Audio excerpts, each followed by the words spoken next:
start with the roll call by Ms. Gloria Benfield. Honorable Eric Adams, Candice Julian.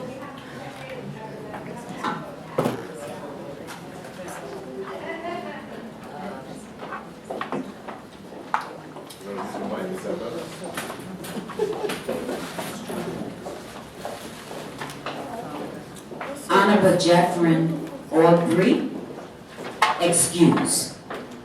Gloria Benfield here. Honorable Gail Brewer, Jessica Mace, Monty Castaneda, Montiel, excuse. Honorable Bill de Blasio, Harold Miller, Marco Carrion, excuse. Jacqueline De Leon, excuse. Melissa Degali Ortiz, here.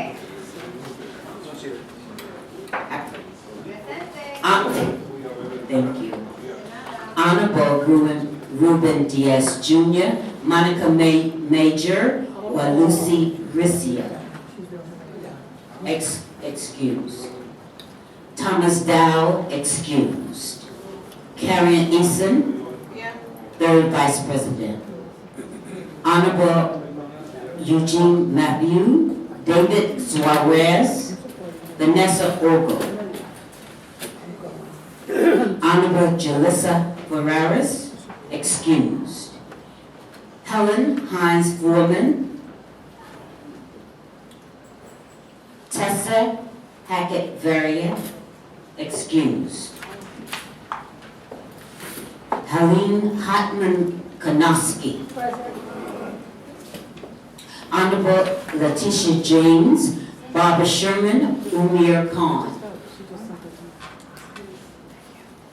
Honorable Melinda Katz, Susie Tannenbaum. Honorable Andy King, Aisha Hernandez. Honorable Melissa Mark Verita, Jessica Ackerson.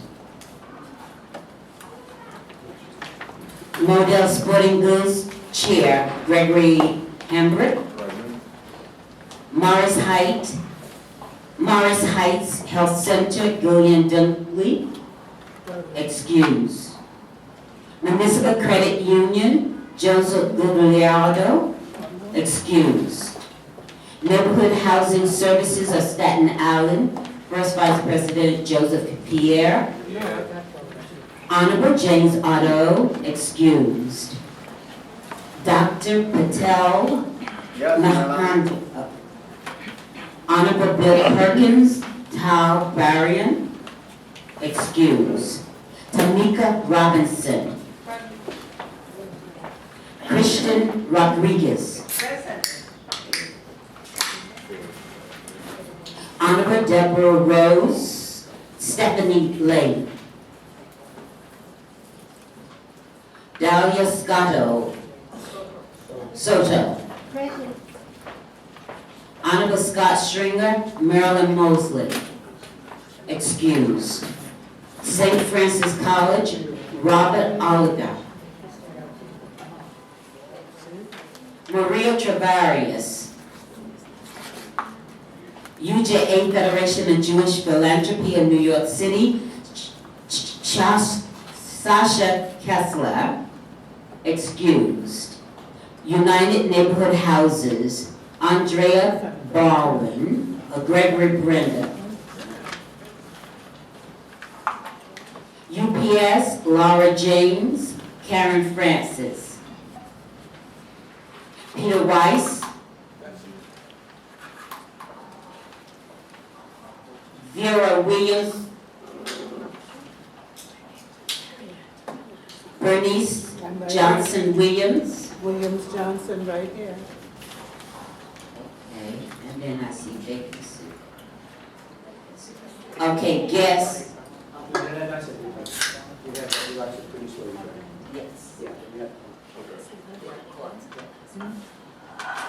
Thank thank you. We have quorum, and good evening, everyone. Good to see everyone, and good that a lot of you didn't play hooky for the nice weather outside. It would have been very easy to do so, but glad to see you here. A couple of announcements before we get into our agenda. As we stated in previous meetings, the conflict of interest form, if you have not completed that, please see one of the DYCD staff. Hello? The mic died, so hopefully you can hear me until we get that. But please see one of the members of the DYCD staff to get that completed. Hello? Okay. To get that completed. Also, you may have noticed a couple of handouts at the front, some of which we discussed at previous meetings. So first, the Community Action Board training that we talked about. So I want to thank Joe C., Anita, and the rest of the DYCD staff for putting this together. On April 7th, there's going to be board training. It's kind of an introductory board training that's open to all. For those who are members of the CAB and want a refresher, you're welcome to attend. For those who are new to the CAB, I think it'll be extremely beneficial for you to attend. It's from 6 to 7:30 on April 7th here at DYCD. I believe there's a sign-up sheet going around. So if you have not done so already, feel free to put your name on the sign-up sheet. I believe they're going to have some refreshments and some other things for us. Okay. All right. Refreshments for me. Got it. Also, the building bridges seminars, you might have received an email about this over the last week, but that handout is available for you there. I won't go through the entire document, but there's some available dates in April and May if you would like to take advantage of these events taking place in each borough. So it's the 2016 schedule of the building bridges fundamentals. So that's there for your review if you choose to do that. Today is the last day of Women's History Month, so on behalf of the Executive Committee of the CAB, we want to thank all the women who serve faithfully on this board, those women who are part of the DYCD staff for your work. Congratulations, or you should deserve a round of applause.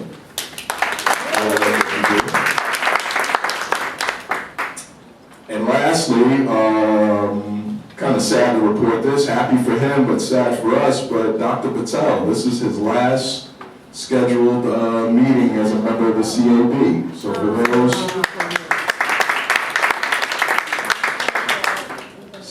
for those who have been serving on the CAB for quite some time, you know Dr. Patel has been a faithful, and involved board member. He's has input at the meetings, he's served on committees, and he's kind of like, certainly I've been serving on this CAB for quite some time, and he's one of those faces I've seen continually on this board. So I'm very happy on behalf of the CAB and DYCD, very happy for what you've done in terms of your participation on the board, Dr. Patel.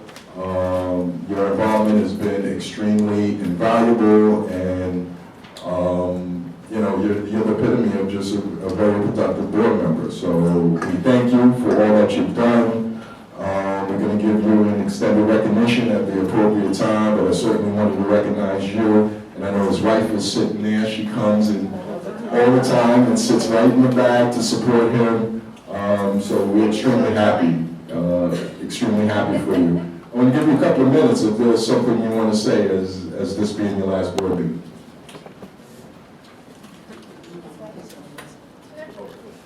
Thank you very much, everybody. During my sunset years of life, I have learned a lot from my experience with CAB and NAB. I realized very deeply that the entire staff, starting from Mr. Katamdare to everybody else that I came in contact with and all my peers, I learned a lot. Even though after 40 years of medical practice, I thought that I know a lot. But now I realize that I know very little. For this opportunity, thank you once again.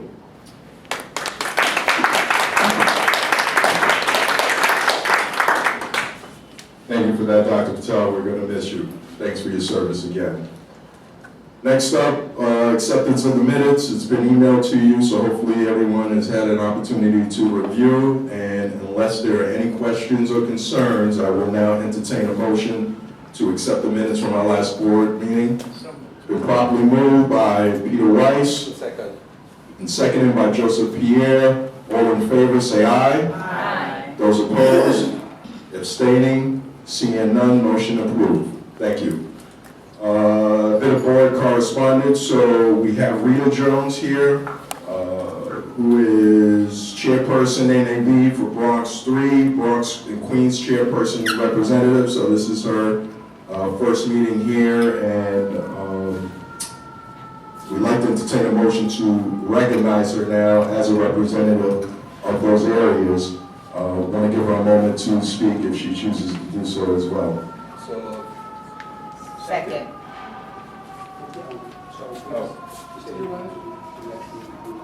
Well, I didn't do the motion yet. I wanted her to speak first. Yes, good evening, everyone. I'm really excited about being part of this board. There's so much I want to know. I've been working in communities for over 35 years. And my main goal is always to work with youth and their families in my community. And I feel the more I know and the more I learn, the better I can help those folks in my community. So I thank you for having me as part of this committee. Excuse me. Thank you.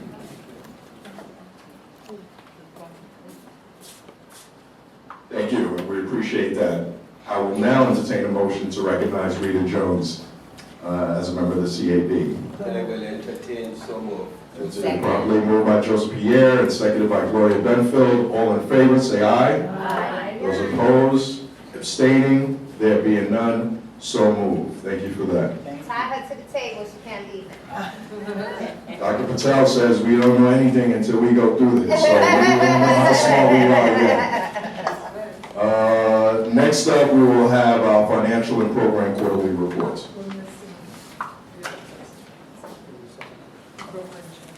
Oh, is she here? Oh, I'm sorry.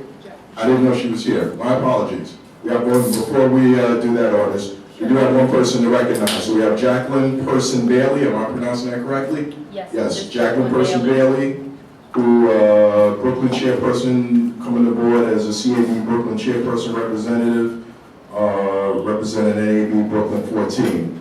My apologies, I didn't know you were here. So we'd like to have some words from you as well. I just wanted to say to Greg on the record that she represents the community that I came from. I came from that same chair of that particular area. Yeah. So moved.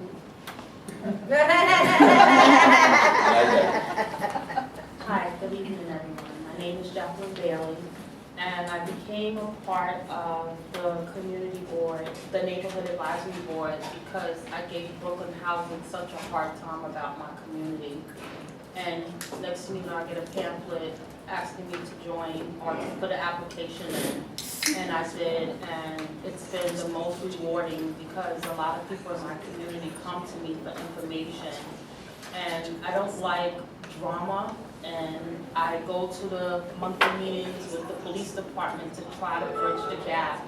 Because when I grew up in New York, we love to see police officers in our community, but now it's such a strained relationship that I want to help or be a part of the healing in my community as far as the housing and whatever other organizations that are available, because we have a lot of seniors in our community, and they really, some of their they're all alone without their families. So I've taken on the role to be their, I guess, adopted child. So I love working for my community, and I've been doing it for a lot of years, over 25 years, so thank you. Thank you.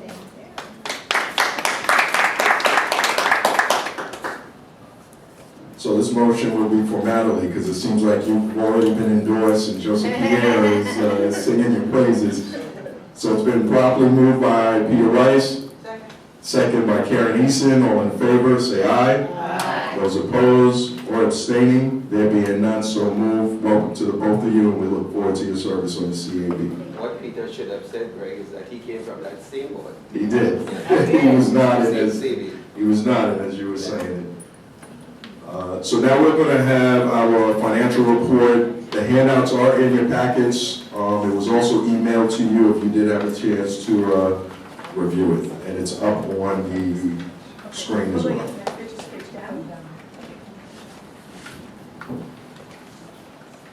Good evening. My name is Logan. I am the Senior Budget Director. That's not on, you can use this. Okay. Is it working? I think it's working. Oh, Yes, Yeah, sure. just bring it closer to you. Okay, sure. Hi, welcome. Thank you. My name is Logan. I'm the Senior Budget Director responsible for the development portion of You LIC. gotta speak into it. Okay. There you go. All right. Not that fancy. I'm going to present a brief financial report on this community services block grant spending we have today. Just for the new members, I'm just going to give a brief overview. Every year, we receive about $31 million from the state of CSBG funds, CSBG community services block grant. We allocate about 80% of that to program contracts. So that's about $26.4 million. We allocate an additional 6% to support those program contracts. So in total of the entire award, 86% goes towards spending on direct services or to support those direct services. We spend the balance of 14% on DYCD staff costs. For program contracts, we have about 8 program areas that we spend those funds on. The largest is the neighborhood development group. We spend $15.6 million in that area.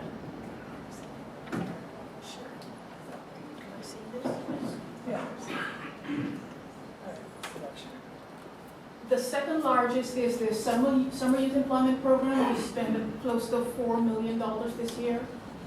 And the next largest one is the Fatherhood Initiative. There's a few other smaller program areas, and you can see that in your handout. The NBA receives $15.6 million of the $26 million, and to date, they've spent 39% of that. For our new members, this is the first year of the latest NBA RFP, and there's always some growing pains and catching up that needs to happen in the first year. So spending usually is slower in the first year while the members submit their budgets and get stuff like that approved. So 39% at this time of the year is not worrisome as far as we're concerned. The SYEP program, the second largest, happens in July and August of every city fiscal year. So as you can see, they've received a budget of $3.8 million, and they've spent 3.5, which represents about 95%. Fatherhood, again, that's the third largest, and that's actually doing really well. They've spent 54% of their budget so far, and they're the fastest spending program as of today. So in total of the $26.4 million, they've spent $12 million, and that represents 48% of the budget.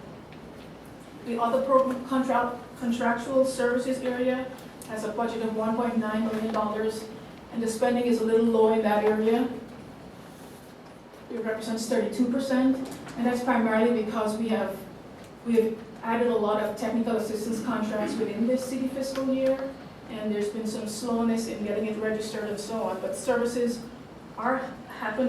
will be happening as scheduled, and we expect that we'll spend close to 98% in this area. Personal services, we are spending about 58%. If you look at the second page or the second panel of your handout, this is where we compare spending as of today compared to the last meeting, which was in January. So over that 2-month period, you'll notice that expenditures were $8.1 million in program contracts compared to $11 million today. So in a period of 2 months, spending has increased by close to 50%, which is very impressive. And it's not surprising because providers usually ramp up towards the end of the year. For payments, it also represents about a 50% increase from the last meeting. We went from $11 million to close to $15.2 million. And that's, again, is 50% if you could compare it to the last meeting in January. So those are the major program areas. I'm happy to answer any questions, or if you need additional information, the new members, I'm happy to provide that. Are there any questions on anything in the report? The allocation to the program she indicated and the spending between the last meeting and this meeting? Now's the time. No?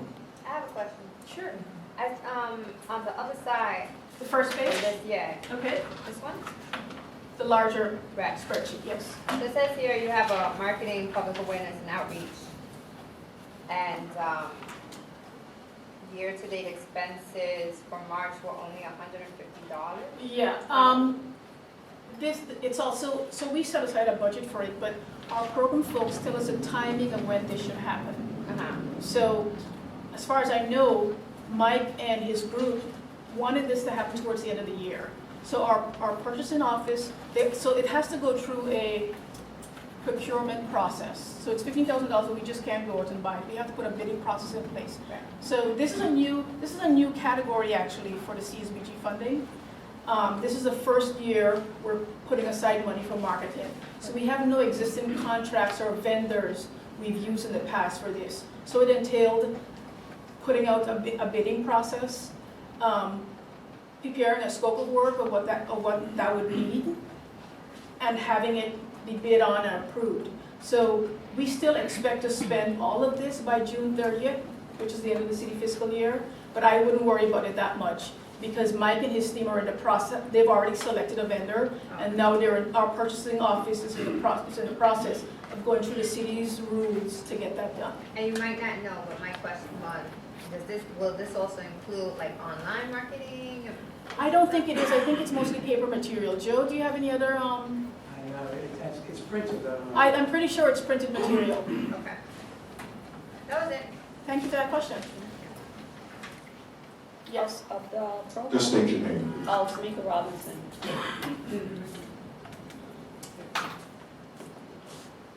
Tamika Robinson. Of the program contracts, SYEP has a balance of less than 5%.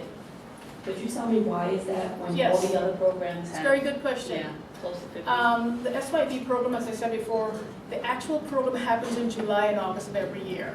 And that's where we pay the wages to the participants. So they work for 2 months and they're immediately paid. But we contract with the vendors over 12 months. So the vendors are sending us an invoice every month, whereas for the wages, they're paid, by the end of September, all the wages are paid. And that represents close to 70% of the entire award. So we're still expecting that our providers will send us invoices as the year comes to a close. Thank you for that question. Any other questions? Okay. Thank you, Roberts. Appreciate it. So if there are no other questions or concerns, I'll entertain a motion now to accept the quarterly financial report. It's been properly moved by Peter Weiss. Second. And second by Tamika Robinson. All in favor, say aye. Aye. Those opposed, abstaining, seeing none, so moved. Sandy Gutierrez is not here today, so unfortunately we will not have commissioner's reports, or that report and feedback will be tabled until the next meeting. Next up, Chairman's and Executive Committee report. I just want to talk about the trip to Albany. Part of this is on Karen Eason's committee report as well. But you all know we discussed it at the last meeting. The 10th annual symposium on poverty took place a few weeks ago in Albany. Members of the DYCD staff who chartered a bus there attended. You had members from the various NABs, and there were a few of us from the CAB that attended. Myself, Melissa, Gloria, Bernice Williams, Aline. Am I missing anyone? I think that was it. No, we actually had some NAB members with us as well. Good. Oh. Yeah. I'm not touching anything, so I'm not sure what it is. It's sensitive. It's almost loud. Is that what it is? So in terms of that, first off, it was my first time attending, and I found it extremely enlightening. You're attending a meeting, there were a lot of presentations, and it's nice to interact with other agencies and individuals and stakeholders that are in the same work and care about the same issues that we do, being able to share best practices and see what other people are doing to really, address economic stability for the community and young adult workforce. It was a great meeting, and I walked away, first of all, proud that DYCD and what all of you are doing on the CAB is really making a difference. I think if we had the largest group there, we were actually the largest group represented at that symposium, so that was great to see. I just want to take a couple of minutes or so. Any one of the CAB members, Ramesh, Nalene, Gloria, Melissa, if you want to just share some of your feedback at the meeting, just so that members of the CAB can get a flavor of what took place. It was an all-day meeting, presentations. It's usually a 2-day symposium, but we were there for the day. But it was some great information that we all walked away with, and certainly I got some feedback from Bernice and Lean and some others who have attended in the past, and their feedback was this was one of the more thought-provoking, more informational sessions that they've attended. But did any one of the CAB members want to give any feedback during that meeting? Hate when they ask me my opinion. I thought it was really, really great. I love that there I was able to, and I say this all the time, I'm a child of DYCD since 1984, and I did not realize that the funding for a program that was very, very instrumental in my getting off of welfare was under this project, and it was called the Child Assistance Program. And so while I was there, somebody mentioned it, and it was like, oh, I was a part of that too.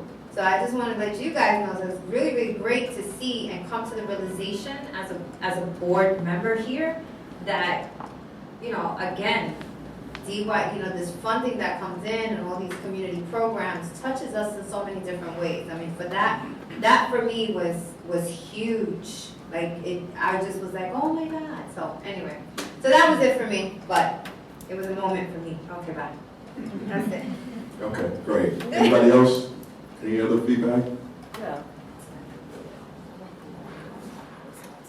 Well, I enjoyed it, but I feel that we must have more diversity in the different forums or speakers because you want across the board representation. And I worked for HRA for 30-some years in investigations as well as ACS, Children's Services. So it was like coming back home and hearing different information, updated information and programs. But it was very well informed, organized, and put together, very wonderful. But upstate is really on the mark, and so we want downstate to really do our part and be a a major player next year.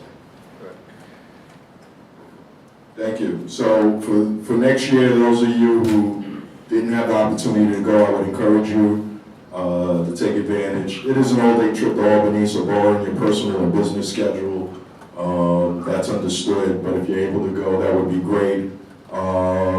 Just here, would like the opportunity for people that want to attend the 2-day to be able to do that. So, you know, we got a year to talk about that. He's raised that concern, so we're going to look at what the possibility is of being able, for those that are interested, to be able to attend the entire 2 days. I'm saying this without knowing the process and the resources, but I want to raise globally the interest brought on his part of people wanting to be able to attend for the 2 days. Can I just have one other comment, Chair? I'm sorry. Oh, I'm sorry.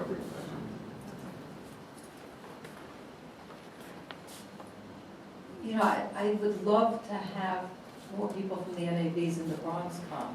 And I thought maybe if we plan ahead and do carpooling to get people from the Bronx to be at the bus in the city as early as they have to be, really prevent people from coming. So if we could put our heads together and figure out a way to maybe have some alternative transportation. So that would be good. I know people would love to come. They really would have enjoyed it.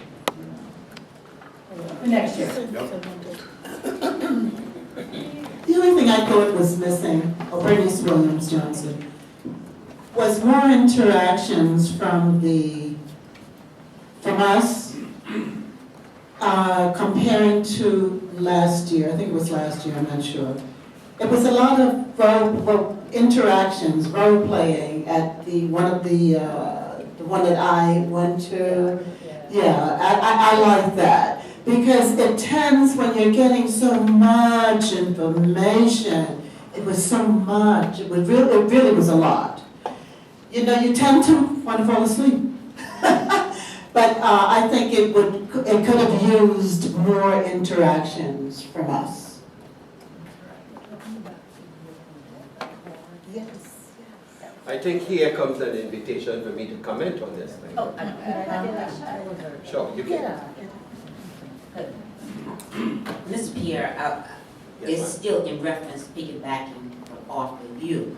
The most important thing that was missing from our encounter there was the fact that the upstate people were able to deal with their elected officials. And that is crucial because they are the ones that pass those bills that the funds where they will be delegated to. So my problem was we had to come back home. We were not able to tap into all the elected officials. And I think that should be a major part of our project for next year. Don't we invite them? To invite them to come. But don't we invite them? No, she means upstate. No, don't we invite the ones here to this event? Do we not? The question is, do we invite the elected officials downstate up to that event? No, up to here, Oh, up to, up to the event. yeah. We do invite them, don't we? Do we invite them, Joe? Huh? Okay.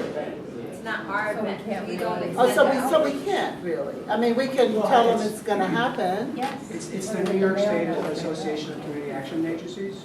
It's their event. And Oh, they so have they- a whole, they have a whole arm and a whole system where they do Okay. legislative work. And plus then the city on its own, you know, the city of New York has a legislative office in Albany that does, speaks to legislators. Yeah, my name is Joseph B, and I just want to at least put my finger to this.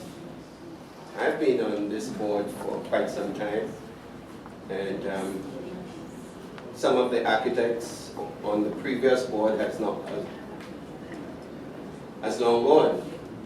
But for some of us who have stayed, we recognize that there is a need, and that need is for great participation. And if we get a chance to participate as we should, then we would utilize the 2 days at the conference instead of just 1 day. The other thing that came out is that the time that people had to get up from leave their homes at around 4 in the morning to get to the public transport, that bus that leaves at 6 o'clock. A lot of people is at risk on the streets in the morning at that time. It's a risky type of business. But yet the symposium it lasts 2 days. What I have been advocating for is a change to that process where we go up the day before. We could leave here with leisure time. We could have a full bus, a very full bus, and I believe that the city could find it within their budget to budget that item so that we could fully participate within the process. It allows us to commingle and mingle with everybody and not have to be rushed. By the time you make contact in the day with some group, you don't have any continuity for that conversation because you're looking to head back on the bus because you have a long trip back down from Albany to New York. For those who may have attended it for the first time, they would find that there is a process of information. There is always information, and information in itself is good, but what do you do with the information after you get it? What does it translate to? And so we have to look at it and see how best we structure this going forward. I may not be here, but there is something that I think that people should work on. That's all right, we find the money. So I was gonna close this out, so you have another feedback on this? I just want to, Melissa Ortiz, I just want to say that if it happens next year, I'm certain that it will limit the amount of participation from the general. I'm certain that it will limit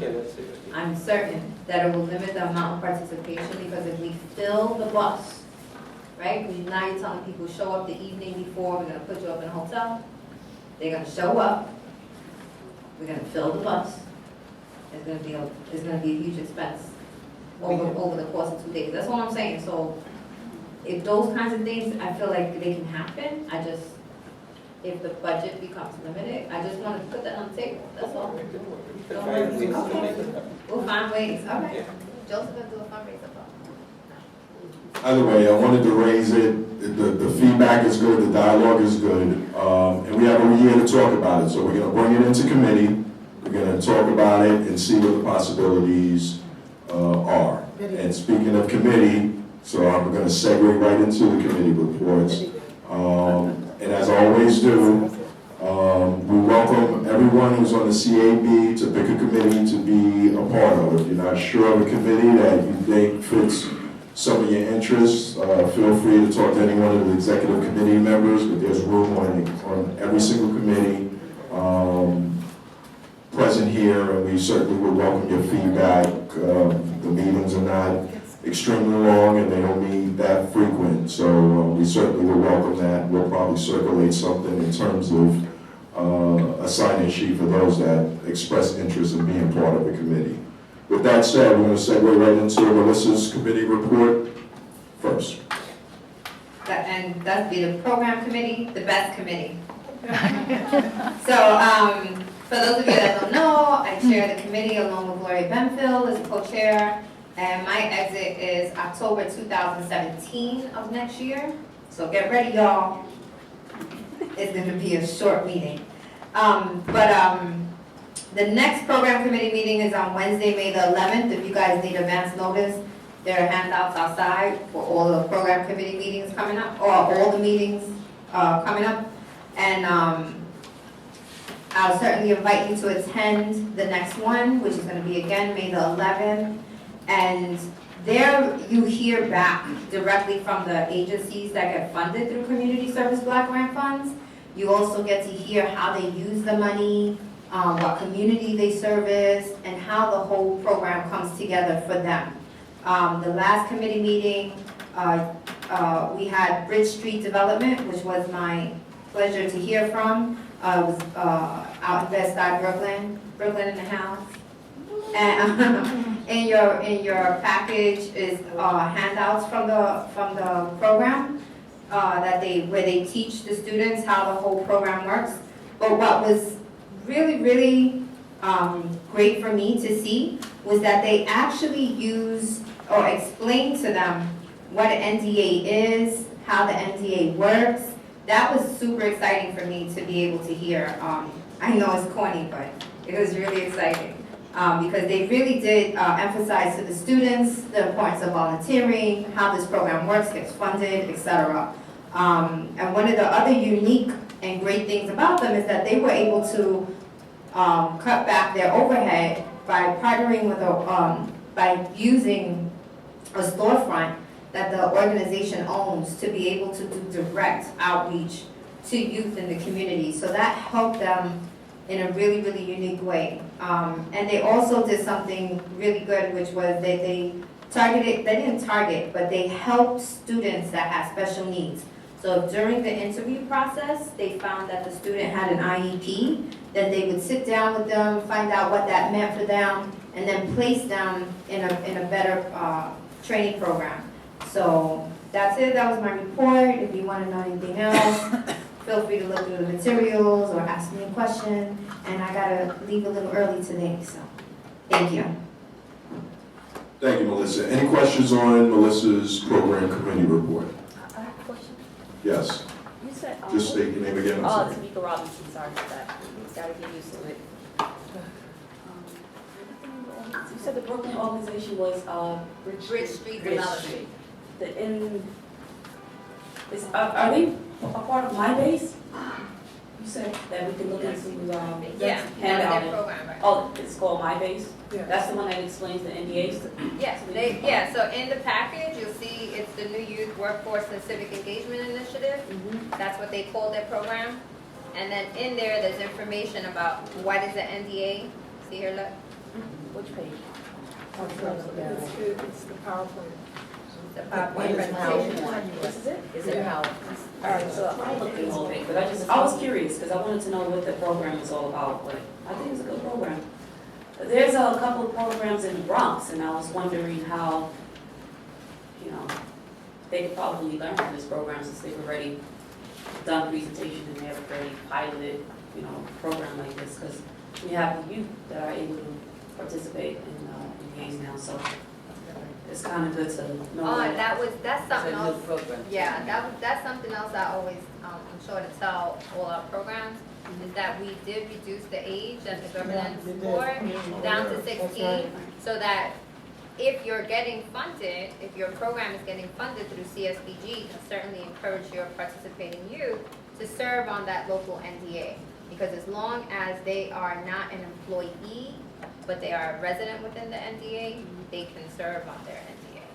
Oh, that's good, thank you.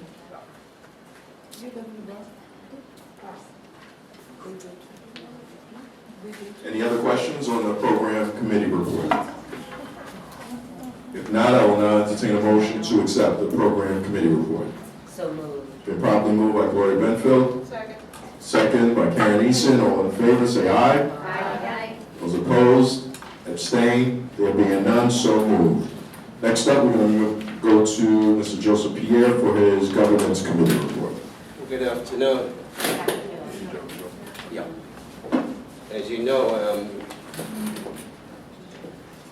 this governance report this evening is, if we look at the agenda, we'll see the election of the committee select vacancies. And we have already had the people who have come onto the board this evening, and those two people, Jacqueline Bailey and Rita, both people on the board, and we welcome you as well. I think everybody says their committee is the best committee, but I want to say though that governance is where most of the action takes place. So if you want to be involved in the rules, the bylaws, the politics, this committee drives it. And while I know that I will be vacating soon, we hope that other people coming to the board will probably bring the same vigor to the board, but it's where things get done. So, and you have to guard this committee jealously as a wife or a husband, because here's where it happens. All right, we're getting a little deep here. That don't happen. All right. I'm just going to mention a few things. We look at the rule record mechanisms, and we saw that they're going to compile the rules from 2006 to present, and they're going to correlate them and bring them together, so you will see the changes in the rule, how the changes were made. They're going to be structured, so you will see what was the prevailing change and the new change, plus whatever amendments were made. You would also see that in the rules coming. So those things would be for historical value, so that when you look back in time, you could see where we matriculated from, and know that we have graduated. So, am I using the right word, sir? Yes, you are. Great. Great. We look at absenteeism, and there is something that we also look at, is the rate. We would like the rate to be better. We like the present rate to be better, better than 60%. We found ourselves at 60%, but we would really like to be better. We wish that we could be at 85%. We know that there is never going to be 100%, but we are shooting for a better result. And that result brings us into compliance with the state.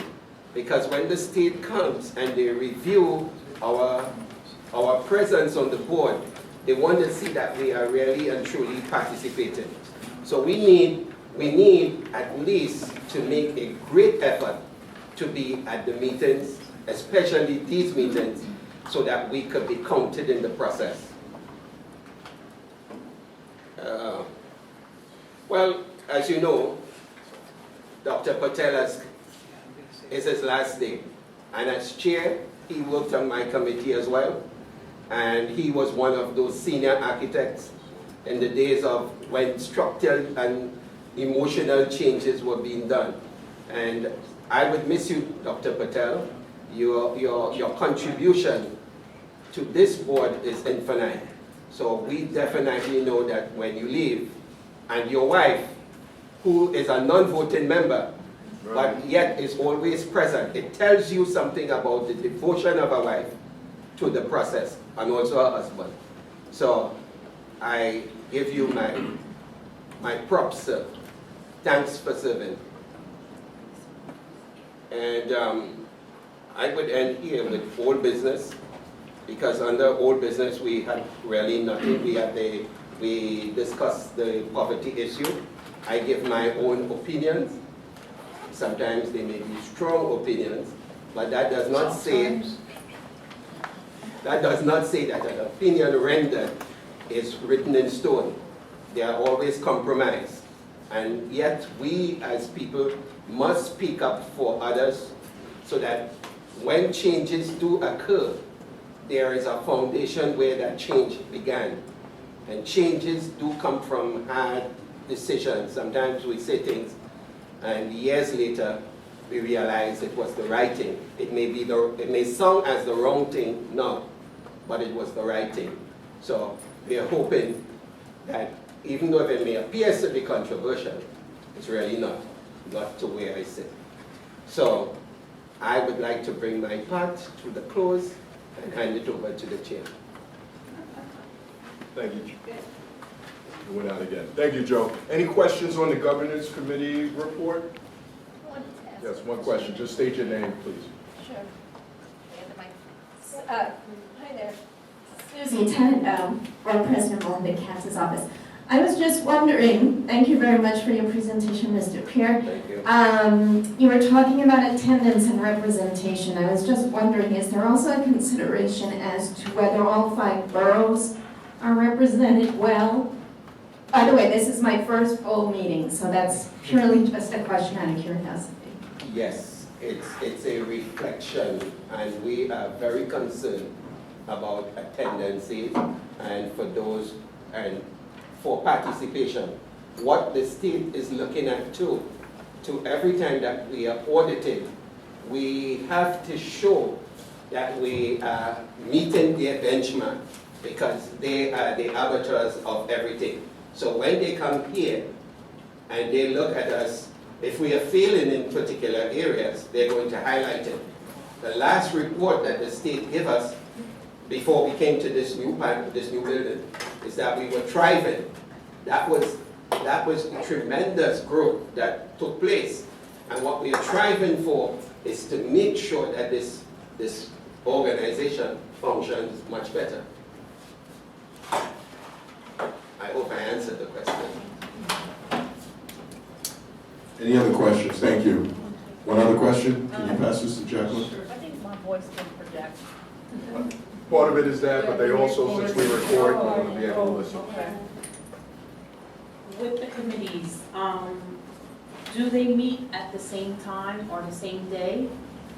And you only can be on one committee, or are all three committees open to the people? So to answer your question, one, they don't meet on the same day, so a schedule comes out. They usually meet within the same week, but they're all different days. They may be 2 to 3 days apart. And good question, there's no limit. You can be on all three committees if you choose to do so. Yes. My committee is the last committee that meets, and I think I meet on a Thursday. How often does it? And my committee meeting begins at 5:30. It's once a month. So it's once a quarter. the committee meets every quarter prior to. The committee meets once a quarter prior to the full board meeting. So it's usually 2 to 3 weeks in advance. Look, it's usually 2 to 3 weeks in advance of the full board meeting. So there's a sheet, and there's no limit, and good question, I'm glad you raised that. There's no limit to the committees you can sit on. You can sit on each of the 3 committees. Any other questions on the governance report? If not, I'll entertain a motion now to accept the governance report. Yes, I'm sorry. Yeah. Isn't it mandatory that you at least be on one committee? That was the rule. That was the rule, and that came out of, we talked about, that was talked about in governance committee a while back. So, Is it? to answer your question, No. It's not still? it's Okay. not Okay. mandatory. Okay. We move from it's a play on words, we encourage, but it's not mandatory that you sit on. That's what I meant, because I knew when I joined it was mandatory. You're absolutely right. And I remember this discussion when I was part of the governance committee. Okay. So thanks for raising that. So the question was, just so everyone knows, is it mandatory that you sit on the committee? No. Is it strongly encouraged? Yes. Any questions? It's been properly moved by Peter Weiss. Second. Second by Gloria Benfield. All in favor, say aye. Those opposed, abstaining, seeing none, so moved. We really want to move the meeting along. Before I go to the last committee report, just want to recognize Vera Williams, who's an active board member. She's been out and ill, and it's real good to see you here, Vera, today. And now is officially spring. You're brightened up the room, so I appreciate that. Good to see you. All right, next up will be Karen Easton with the last committee report, the strategic partnerships report. Let me get it out of the way. Her committee is the best committee too. Thank you, Mr. Chair. Actually, they saved the best for last. So. Okay, so the Strategic Partnerships Committee, just to give you like 2 seconds on it, we actually are responsible for engaging between the CAB and the community. We want to get more businesses, employers, people in the community down from the NAB. We really want to get people involved. The more people involved, the better we have the opportunity to grow in the community and grow with the board, with the community. Okay, so that being said, we've already talked about the Albany Symposium, so I won't belabor the point other than to say Staten Island, we do have to take a boat as well to get here. So it's not just the train, we do have another mode of transportation to take into consideration. The trainings, that was also on your governance report, but I'll just highlight it that the CAB orientation, if you can, please come on Thursday, and then we have the Roma trainings not until May, so please look and see if you can put that in your schedule. Speaker, I'm actually going to jump around a little bit. The legislative breakfast has been, I'll say postponed, lightly postponed. We think it's going to be in early May. Early May? Okay. So now we at least have a time frame for the legislative breakfast to take place, but there'll be more information forthcoming before May. Yes? Okay, great. Okay. We have been distributing, or you should have gotten postcards and some information on the summer youth employment. Yes, there you go. Postcards. On the summer youth employment program. And what we are asking is that the CAB members really become a little bit more involved, taking these postcards, we're sending them also to the NABs, yes? NABs? No, we didn't do this. Not yet? Okay, that's slated hopefully for the future. Yes? Okay, so anyway, we're asking the board members to take the postcards. It's a very simple marketing tool. The Summer Youth Employment Program is a vital resource for our children, to keep our children safe, keep them off the street, allow them to have work experience, which will set them up for a better future. These postcards are really simple marketing tools. It does not cost the potential employer anything other than giving the youth an opportunity. So all we're asking is that you take the postcards, pass them out to businesses that you know. A lot of small businesses, I would suggest small businesses. Small businesses are always businesses that need assistance. So you give them the postcard, allow them to read the postcard. If they have questions, we have the website has full information. We have a public service announcement that has been recorded by Daymond John. Those of you who may or may not know, he's famous for FUBU and for Shark Tank, right? He's one of the sharks on Shark Tank. He came up through the Summer Youth Employment Program. So it is a vital part of the future success of our youth. There's also the Ladders for Leaders, which is a flyer that you should have received as well. That program involves a little bit more work. We actually have to, if you give them the flyer, allow them to read it. If they're interested, take their information and then bring it back to DYCD. They will have someone reach out to them. Ladders for Leaders, the potential employer actually does pay the youth directly. Summer youth, they don't pay anything. DYCD, the programs here, they get paid through the city. Okay? So we're just asking for your involvement. Just get the word out. It takes 2 minutes, and if you just give it to places that you frequent, that you patronize, people that you know, even small businesses, solo entrepreneurs, if they have a small office space, they're key. Those people really need help, and our youth will learn such very different industries. So that is the plug for the SYEP. It's very critical, and it doesn't take a lot of time. You can hand out stacks of postcards in an afternoon and evening, and it's worth it. That being said, that's the segue into our speaker. We were looking for a speaker to actually, we wanted a youth to come in to tell us about their experience. So we actually got one better. We had someone who was a youth. They're not making it, you're killing me. Okay. It's close, but not close enough. Close, but not close enough. All right, so we'll have to table that speaker for the next time. Oh, we do have, okay. So what do we have? I'll show Daymond John's. Okay, so we're gonna watch the PSA. Are you a New York City resident, 14 to 24 years old, and looking for a summer job? I'm Daymond John, and way before I became a successful entrepreneur and a star on Shark Tank, I was a participant in the Summer Youth Employment Program. Having a summer job taught me about responsibility, teamwork, and you know what I really liked? I liked the check. To learn more about Summer Youth Employment Program, or if you're an employer, call 311 or DYCD Youth Connect at 1-800-246-4646. We're just asking you to take the postcards. You don't need to be able to explain Summer Youth in its entirety.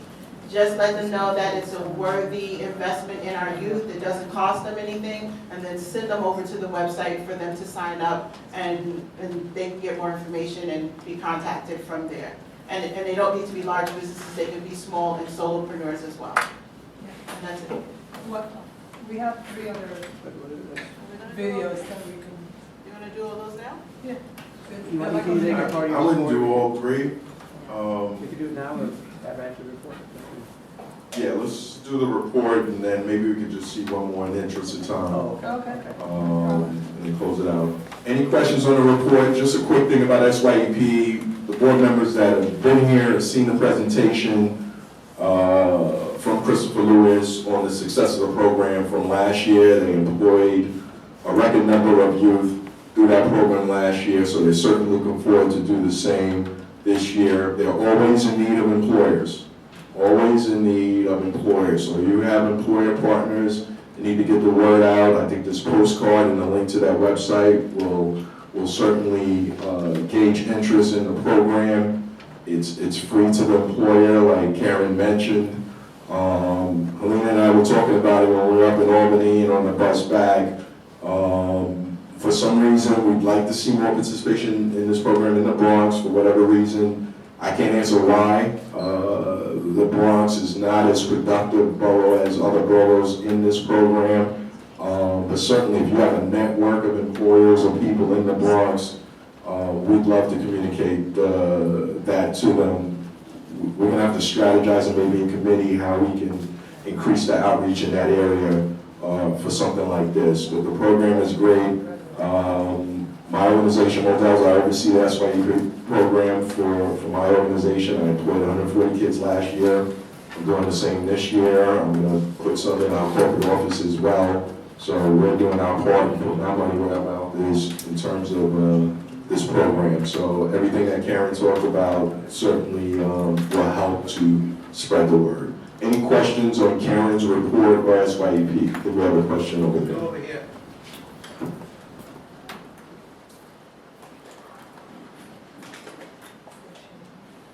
Good evening. My name is Aisha Hernandez. I'm from the Bronx.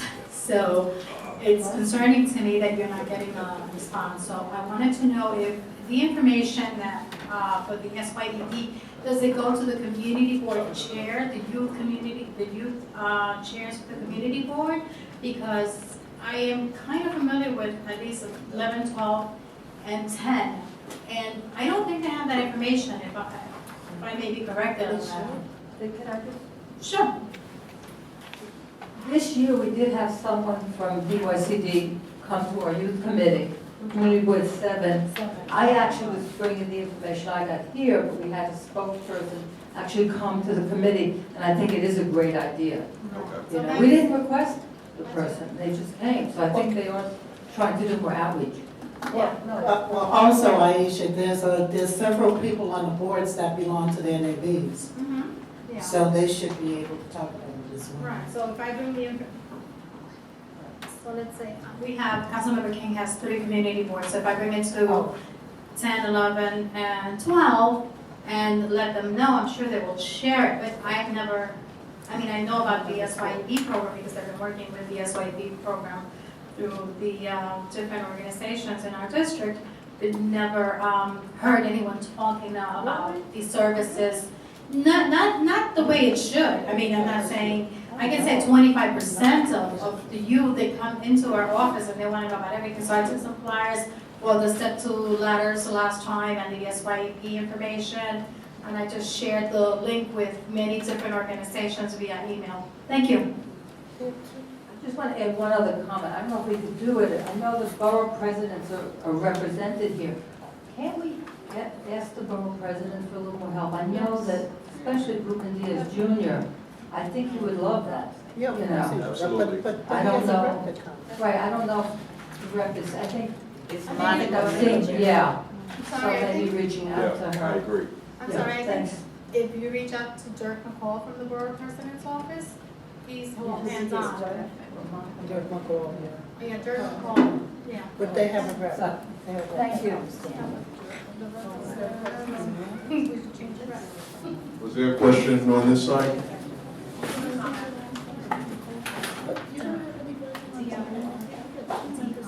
Hi, Laura James. I'm from UPS. I'm on the board. I'm also on the board of the Mayor's Workforce Development Group, and so I wanted to just reiterate what we had student presentations come in, and the quality of people that end up working with this program is incredible. And I'm a lifelong New Yorker, and I never knew anything about this. I knew that there was a summer youth program. I did not understand that it came at no cost to the employer. So you have businesses that I think really are very ignorant to the fact that this is at no cost to them. There's a screening process, there is some orientation. I work for UPS, we're participating in Ladders for Leaders this year. We're not doing SY, Summer Youth Employment Program, SYEP for liability reasons because we can't pay the people directly. But we are going to be doing the Ladders for Leaders. And what I was struck by the most in the presentation was, and this might be helpful when you pass out flyers, take a look on the website. I think there's past businesses that have participated. I don't think that a lot of businesses, even if they've kind of heard of it, know how legitimate or validated this program is. So the chair of the Workforce Development Board, she runs several chains in like Fort Greene, Brooklyn. And she basically sees a slowdown in her clientele because it's a bit more upscale during the summertime. But she opened up like an ice cream shop that would kind of be a satellite to her stores. She staffed the entire thing with SYEP people. So that's perfect. So I don't want to take away from your presentation, but it was very impressive. And I think a lot of employers don't understand, you know, that you can get quality people for nothing. This lady, those students they're college students too, which I was surprised. I didn't know that. I thought maybe after 18 you aged out, but no, you can still be a part of the program. So that might be something to add to businesses in your neighborhood when you pass them a flyer. We'll take one other question. I think Jacqueline has a question. My question is that when the organizations hire the summer youth employment, are there restrictions with the work hours and the days of the week? So they can't work a maximum of more than 25 hours. So they work an average of 20 to 25 hours a week. They're paid by the provider through a debit card. Because what I also want to ask is, I'm a part of the union with transit. Would the union be able to participate in the program, or there's organizations that would? On the provider side, I don't see any limitations, but what I find is certain organizations have their own limitations and restrictions, and you know, just like she said with UPS, you know, you got to find out from your HR department in your particular organization. Every provider that I work with does have to provide a certificate of liability, adding us as an additional insurer, because they're working in our facility, but we're not paying them. So God forbid anything happens, we got to make sure that we're covered and that the participant is covered. So your question is good. I think you got to talk to a rep from their company. I'll ask them. I'll call you tomorrow. So this is good dialogue to Mike again. I'm gonna bring my own mic next week. That's just a joke, Joe. It's a joke. So this is good dialogue regarding SYEP. Thank you for your feedback there regarding the Bronx. What I think is, you know, and I have dialogue with Chris Lewis and those who administered the SYEP program, and I'm going to share that feedback with them, and let's see if we can really strategically align that so that information is getting out. The program is extremely productive. I think the communication and erasing the stigma of the program and letting employers know that it is free to them is probably the most beneficial thing to the program. And just to add to, the more organizations, they don't just have to be for-profit businesses, they can be not-for-profits, but the more organizations that participate means that there are more jobs available for the youth, right? So we need to keep that in mind. It doesn't take much to let someone know 2 minutes. And by doing that, you're saving our youth. Karen, can I just ask you a question? Yes. I mean, pertaining to what Karen just mentioned. I don't know, because I tried, I helped someone to get a job through SYEP. And I went online and I went into, I think it was Bronx Works. But everyone could not get that job because there's so many slots that are available. Right, but if we have. And some of them don't get jobs. Right, okay. That is true, and the reason that some of them may not get jobs is because you have, let's say, and I'm just using a number, 400,000 youth, and we only have, let's say, 50,000 placements. Right, so But I don't if want to we disadvantage. add, but if everyone does their part, and if we can double from 50,000 to 100,000, that means that there's 50,000 more youth that are going to be able to get a slot. It is a lottery, so those of you that don't know, it is a lottery, right? But the chances of getting a spot in the lottery increase when you have more slots available to place. That's my point. I just need to clarify. So the summer youth employment program is a funded program. So the slots are dependent upon the amount of money that's in the program. Right, in the budget, in the budget. Right, that's what I was trying to say. Okay, so, okay, one more question? Yes. One more question. Commissioner Rodriguez, my question is, how an organization or a business owner knows how to qualify into these programs? Where can I send this owner, this organization, to check on what are the qualifications for them to apply for this program? So, It is on the postcard? Yes. Okay. Oh, okay. Okay, thank you. Yes, all the information is on this postcard. It's also on the DYCD website, and then if you enter in Higher Youth, nyctumblr.com, it gives you information on that as well. And then they have the hashtag on Twitter. So all that information. If you need anything more specific, I can share that with you. Thank you. I'll entertain a motion now to accept the strategic partnership report. It's been properly moved by Joseph Pierre, second by Gloria Benfield. All in favor, say aye. Aye. Those opposed, abstaining, there being none, so moved. Old business, we kind of went over that already in terms of the CAP training, so if you haven't already, the sign-up sheet is outside if you want to sign up for the next 2 scheduled trainings. New business, is there any new business we need to discuss?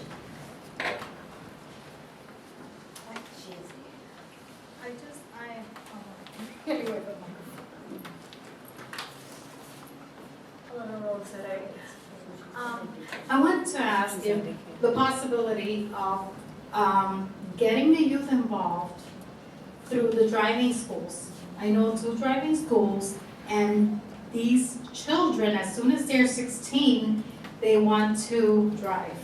Yeah. So I was thinking if there was an initiative through the our agency or whatever agency can take that task on to teach the kids the driving, the safety, and in conjunction with this program and create an initiative to get them involved in this program. So I don't think there's anything like it out there, but the driving schools are out there, they're teaching our youth, and it's very important, their safety, their driving skills have to be really manned, and nobody's manning them except the people who are teaching the drivers, and they don't get much training after they just take the course, and then they go on their own. So I think there should be some kind of initiative, and that's new business for me.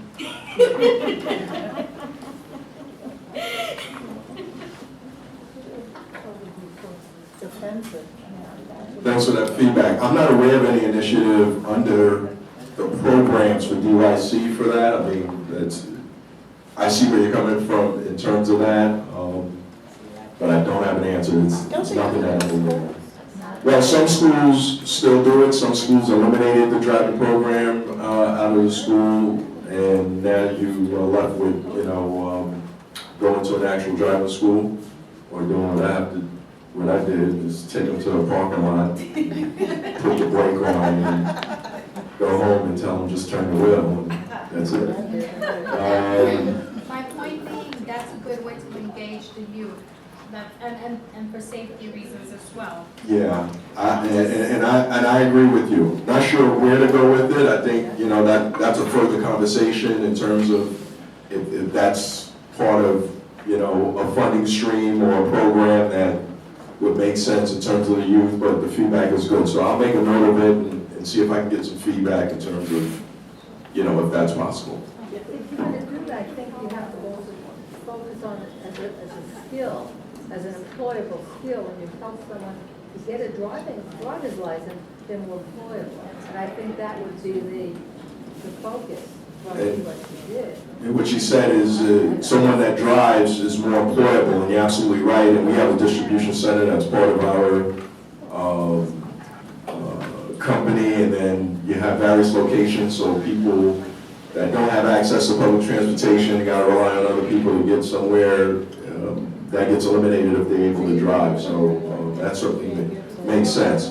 I'm sure in terms of driving, because in terms of a program, I can see it being a liability concern, so I know getting a program like that is one thing, but the liability tied to that is a whole nother animal. So I guess essentially what I'm saying is I agree with you, and we'll research to see what's possible. Any other new business before we close out? Yes.